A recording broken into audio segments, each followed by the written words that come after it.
Give us the 411, mate. It's got no engine. Ooh. What's the engine setup? This one. Yeah, that one.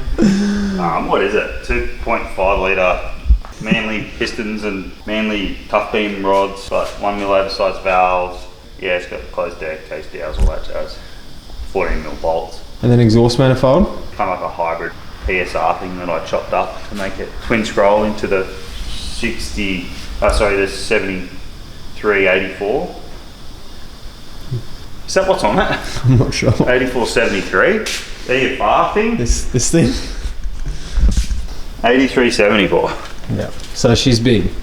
What's this? That's just an oil cooler, and the top one's a power steering cooler. So power steering cooler, oil cooler underneath, and then in there's the air tank for the anti-lag, the fresh air anti-lag. Yep. So, and there's a duct here normally. yeah, that goes. There's a duct down and around and hangs there into the front bumper. And It's got R35 coils, a long run NA manifold, 2200s just Bosches, and then there's like a 250 or something lift pump in the tank, Walbro or TI Automotive, and there's that Prolec thing. And what's that white thing? That's the fire system. So Is that just for looks, or you've got to have it? you don't actually have to have it, but I don't want to get burnt in the car. Yeah, that's fair enough. For $1,300, it only weighs like 4 kilos. So nozzles, yeah, one on you, basically sprays on your feet, which blows over your whole body. 3 in the engine bay, where there's one on the turbo, there's one on the fuel system side where the reg and stuff is, and then there's one directly above the whole top of the motor. So it just basically covers the whole motor in foam. Who installed that? I did that. Who did this? Who fabbed this up?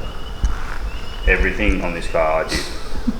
Everything. You qualified to do that? No, and it took a long time. Yeah, like the only thing that really got put out was the paint and the roll cage. Ministry of Fab did the roll cage. You would have seen videos and stuff on that before. And then Brad, the same guy that painted the engine bay on the GDR, he painted the car. And then everything else, mechanical fabrication, engine building, every bolt, every suspension, the whole thing we've done here. You know the big thing that we haven't looked at yet that no one knows about? What the fuck is that? That's the PPG sequential. Yeah, so it's a 6-speed sequential, flat shift or automatic blip upshift. Obviously keypad, Nexus R5, which again, same thing. I wired, took me, I think I worked it out, it was 180 hours. Like it was fucking ages. It was so long. I've wired things into a car before. I've never made a full wiring loom. I saw the looms on the bench. It was like 6 meters worth of loom, just open tails on the bench. Yeah. And Dean literally just pinned it out wire for wire. Yeah, it was an absolute mission, finding all the plugs on the engine itself, because the EJ25 that's in this car is a dual AVCS, so it's got extra sensors. It's got a solenoid on each cam to change the cam position. It's got sensors on each cam to find out where each cam is in the cycle, and then all your normal sensors and everything that the car would normally have, plus all the extra crap that we've put on it, you know what I mean? So like there's the flat shift, the gearbox position sensors. I've got a wheel speed sensor on all 4 wheels, so each wheel has its own wheel speed sensor, so we know what the wheels are doing, what's slipping, what's not. There's sensors on the center diff so that we can see how much torque split. We can control that through this little guy here. Tail lights and headlights, and because there was no loom in the car was a roller. Literally every wire was taken out, so I had to make the body loom again, everything. Which I actually forgot about the body loom until I started doing the wiring loom, and I was like, fuck, I got no body loom. And then I had to make the whole body loom, which I grafted some of the factory stuff that I was lucky that I kept, but it was still, it was a nightmare, eh? It's just got a few sensors and stuff, so we know the brake pedal pressure and all that kind of jazz. And then obviously all the lines had to be made for the whole car, every brake line. The reservoirs are up and underneath the dashboard there for the clutch and front brakes and rear brakes. Obviously they're separate, and then the handbrake one. What's this? Was this the Need for Speed in you? Yeah, that's the So I put that in there. Obviously, it's a hydraulic handbrake. I put that in there to use mainly for staging, because a lot of like the hill climbs and even the rally sprint, it's just to keep the car so you're not holding that up or doing anything wild. And you're walking through the pits and you see this setup. It's pretty cool. It's pretty fucking cool. Yeah. I also use it when loading the car on the trailer, clutch and your accelerator to bump the car up onto the trailer, and then use the hydraulic handbrake to stop it from moving. I mean, you can do it with a normal handbrake, but effortless with the hydraulic handbrake. I think we've already been over this, but AccuSump. AccuSump's just a poor man's dry sump, and amazingly it saved the motor once. So obviously we built the motor in-house, so we've been doing our own development on it, which we're pretty much there now. We've got another motor that should be here next week, which will be every little issue that we found with the motor, that original motor, that we just kept on patching it to try and make it to keep finding all the issues. We now have nutted out, and we've got some really good suppliers around us, which we'll obviously mention in a different video once this new motor comes.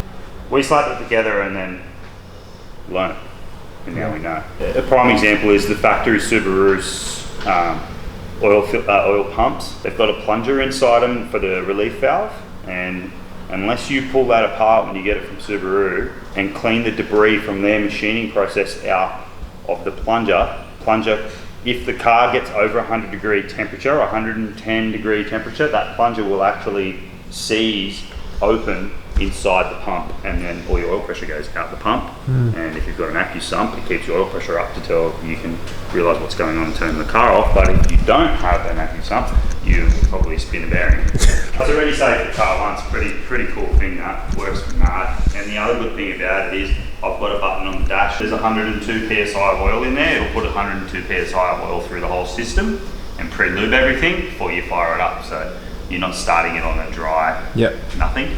You can pre-oil the whole system without starting the car. Pretty cool. Carbon bonnet. Full carbon bonnet, carbon side mirrors, brakes, rotors, diffs. Give us a quick rundown. Diffs are just Cuscos.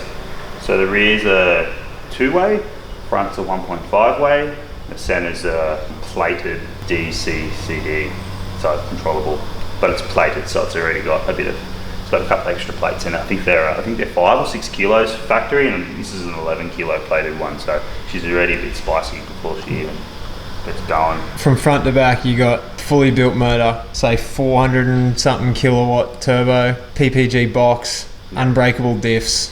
The only thing that's going to break is the axles. But that's a good thing to have. That's the idea of it. Yeah. If you went to billet axles, you'd start breaking boxes. And how much is one of those? A lot. Yeah. So brakes, just factory STI Brembo brakes. Yeah, 2-piece Forza Rosa. Can't remember what pads are in them. Whatever they are, they're good. It stops. Yeah, I've got a couple of sets of wheels. They're on Enkis, RP F1s. Is that what they're called? Yeah. Yeah.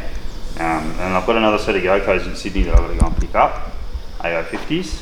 Which will probably go on another set of Enkis, or I might put them on them ones and take them slicks off. I don't know yet.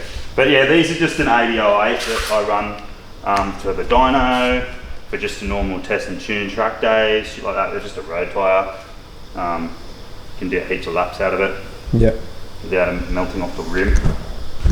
So when's the next time you want to hope to drive this thing? What, the last round of the White Line Rally Sprint Series? Yeah, so hopefully the motor's back next week. Well, how long does it take you to install the motor nowadays? I can do it in 6 hours.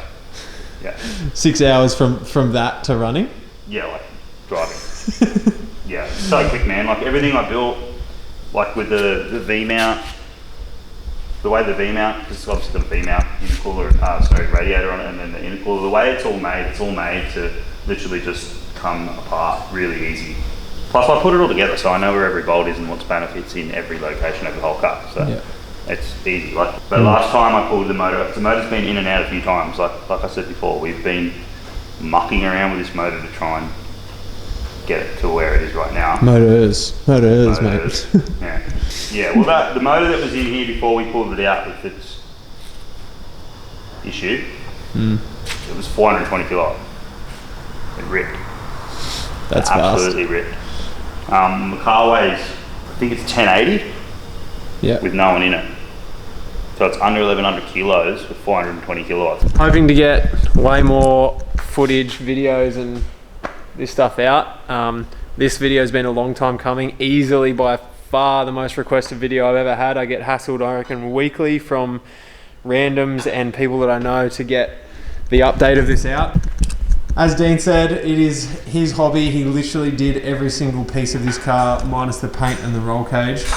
And that's credit to him, because I don't think there'd be many people in the world that, one, have the time to do it, or two, have the drive to do it, because it's a mammoth task in the best of times. We will see you on the next one.